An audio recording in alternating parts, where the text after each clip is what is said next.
was a squib load.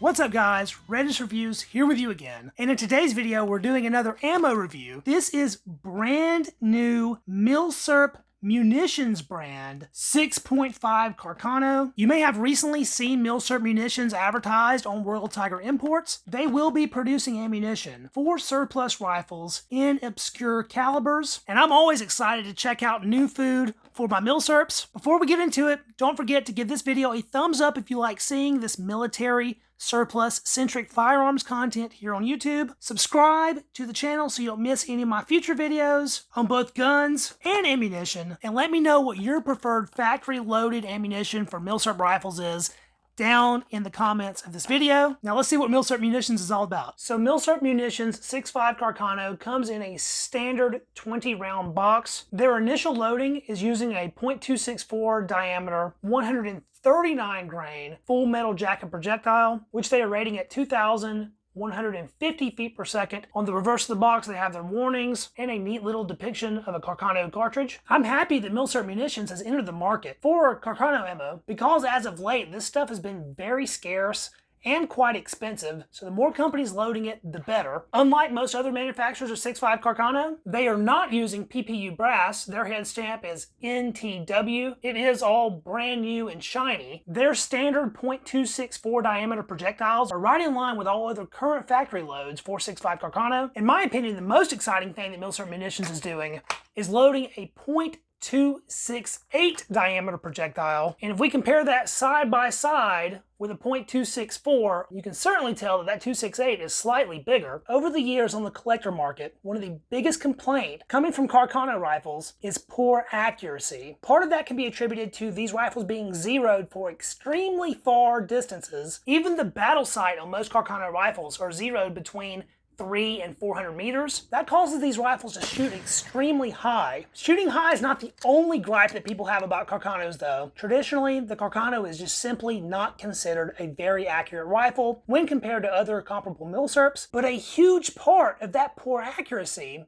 can be attributed to using the incorrect bullets. Almost all factory-loaded Carcano ammo on the market today uses an undersized bullet because Carcanos don't have a standard 6.5mm chambered bore. By understanding this, it is very easy to see why Carcano accuracy isn't the best. We're literally using the wrong ammunition. We'll use my B-grade M91 long rifle as an example here. So performing a simple muzzle test with a .264 diameter cartridge, our bullet stops right there, leaving a distinct ring of copper. So not totally awful, but if we pull that one out and put one of our .268s in there, it is all the difference in the world. That is as far as it will go. There is more than twice the amount of copper jacket showing with these .268s. And theoretically, that should result in huge improvements in accuracy. I've gone through all of my Carcanos and tried this exact same experiment. There's our .264.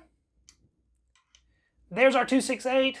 It is the same in every single instance, and that excites the heck out of me. So Milsurp Munitions is producing a very interesting product, but what is the true performance like on range? The testing for this video was performed with 3 different rifles, an M91 24 TS carbine, an M91 Mosquito cavalry carbine with folding bayonet. These are the most available Carcano on the market today, and my pretty ragged but reliable Fusilli M91 long rifle. That is a Royal Tiger Imports B grade. Since the M91 carbine is the most popular Carcano rifle, we'll get started with that. I must preface these results by mentioning that this particular example of M91 Carcano shoots ridiculously high, and we can really see that in our targets here. This first group is Milsurp Munitions standard .264 bullets. My point of aim is down here, and my super big group landed up here, so I'm shooting really high and to the left, and the enormous group itself is pretty darn awful. I've said it before, and I'll say it again, I am not some amazing expert marksman. I try my hardest to achieve the best groups I can, and that's all I can do.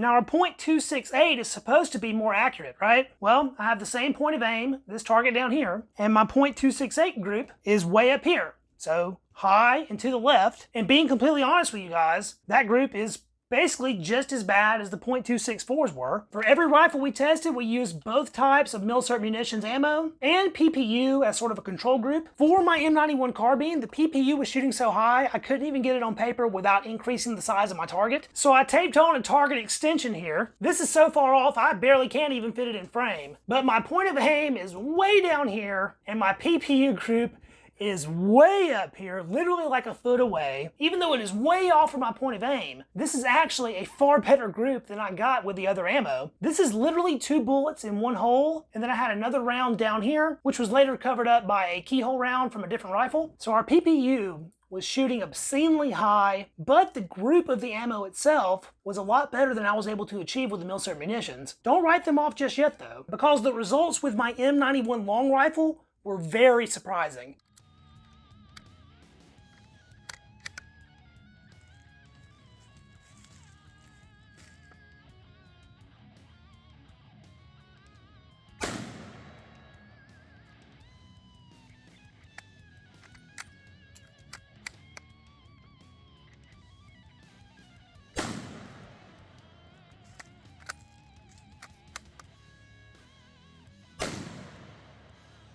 It wasn't surprising that we were still shooting really high. My point of aim is up here, and my group is way up here. This group is with the .264 bullets, and for my eyes and skill level, that is not a bad group at all. The targets today were set up at 35 yards, so the 264s weren't bad, but holy crap, these 268s. For one thing, we are way closer to point of aim, and check that group out. This is a 3-shot group with 2 bullet holes touching, and it's about half the size that the group was with the 264s. That's the kind of performance we wanted to see, and what I expected out of these 268s. My PPU group here was absolutely atrocious. Point of aim down here, and there's my group. Look guys, I don't know what happened with this PPU, but it shot awful. And the biggest head scratcher is that one of these 3 rounds was a keyhole round, but that's not the only place it keyholed. This keyhole is the exact same round that created this keyhole down here. Check out this clip.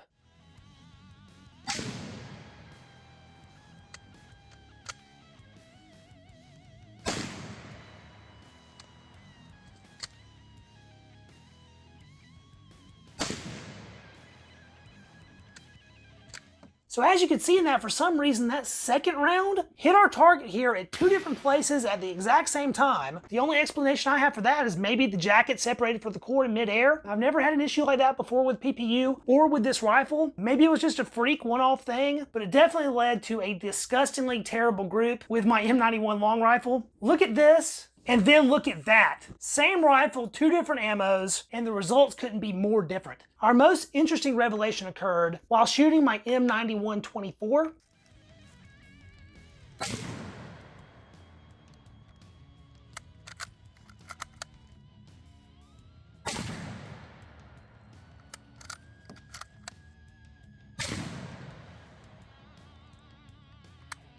So my M91 24 here was actually shooting a good deal better than my M91 Mosquito. Point of aim is down here, hitting high as usual, and this time to the right. That group is far from great, but I've had much worse. This is where the plot really thickens for our Milsurp Munitions ammo though. I only managed to get 2 rounds off with the larger .268 bullets. Point of aim was here.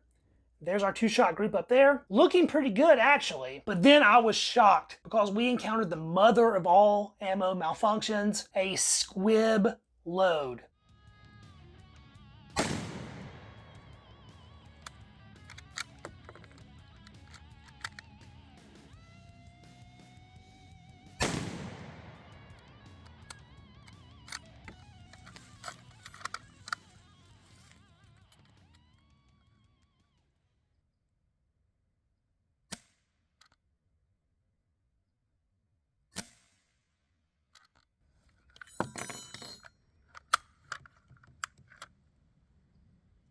Holy, what the hell? That was a squib load. So on this one, the primer went off. Look at this powder. Look at that. Unburnt powder. I'm looking down the bore. Of course, the action's open. It's a safe rifle. And I cannot see daylight. There is a bullet wedged in the bore of my rifle. That was a squib load with the Milsurp Munitions 268 Carcano ammo. And I think my rifle's down for the count for the rest of the day. A squib load is the biggest danger to a military surplus firearm. If I wouldn't have noticed that something wasn't right when I pulled the trigger and put another round in behind this one, this gun would have completely exploded. You guys that know more about reloading than I do, does this powder look funny to you? Check out that big clump of powder, and we can tell for sure that the primer got struck, so it doesn't make sense why the powder wouldn't have ignited, unless perhaps it was wet or something? That was a really odd way for a squib to play out. The case clearly had powder in it, but for some reason the powder just didn't ignite when the primer ignited, and we know for a fact that the primer ignited because you can see a little poof of smoke whiff out of the barrel when I pull the trigger. I have checked every single case that we shot, and all of the primers look basically identical, and the bullet is still stuck in my rifle. We can catch a glance at the back end of it here, and you can see where it is still covered in unburned powder, but I still have no explanation of why the powder didn't ignite. If you have any theories, let me know about those down in the comments. And I guess now that means I'm gonna have to make a complete video on extracting a squib bullet from a rifle, so stay tuned to the channel so you don't miss that. Unfortunately, since we did encounter that squib, I was not able to complete my shooting with my M9124, but the groups that we did get with our Milsurp Munitions were pretty decent in my opinion. Towards the end of testing, I didn't have very much ammo left, but we did manage to do a few rounds of chronograph shooting, so here's that. 21-26. 22-32, that was with the .264s. 21-64. 21-12, and that was with the .268s. So what are our conclusions on the Milsurp Munitions here? Encountering a malfunction like a squib is serious business. That kind of thing can lead to a destroyed firearm or an injured shooter. This is Milsurp Munitions' very first production run. Maybe it was a one-off thing. I mean, the case was still full of powder. I'm certainly not ready to completely write Milsurp Munitions off. I'm not the least bit afraid to shoot the rest of the ammunition they sent me and to double down and buy even more of their ammo for future use. The fact is, things happen, mistakes can be made, and although your margin for mistakes are very small when it comes to something like ammunition, I'm willing to look past it if it means we're going to be getting more ammo in these very difficult to find calibers for our Milsurp rifles. I do know that Milsurp Munitions is planning on loading some 6.5 cartridges specifically for Vetterli rifles that were converted to 6.5 Carcano. I have one of those in my collection that I've never been able to shoot, so I'm excited to try that ammunition out. And they even have plans to start loading the Unicorn cartridge 8x50R for our Moniker straight pull rifles and carbines. I'm most certainly looking forward to that. So you guys have seen my experience. I've given you my data points. I want to know what your opinions are down in the comments. Would you trust Milsurp Munitions in your Milsurp rifles? I would also like to mention that these two boxes were sent to me by Milsurp Munitions. I did not pay for them. They are review samples. This has, however, been a completely unbiased review, and there hasn't been any exchange of money or anything like that. I want to say a huge thank you to you guys for watching this video. If you enjoyed it, don't forget to hit the thumbs up. That helps out with the algorithm. Subscribe to the channel so you don't miss any of my future military surplus firearm videos and ammunition reviews. And I will catch you guys in the next video. See you then. Peace.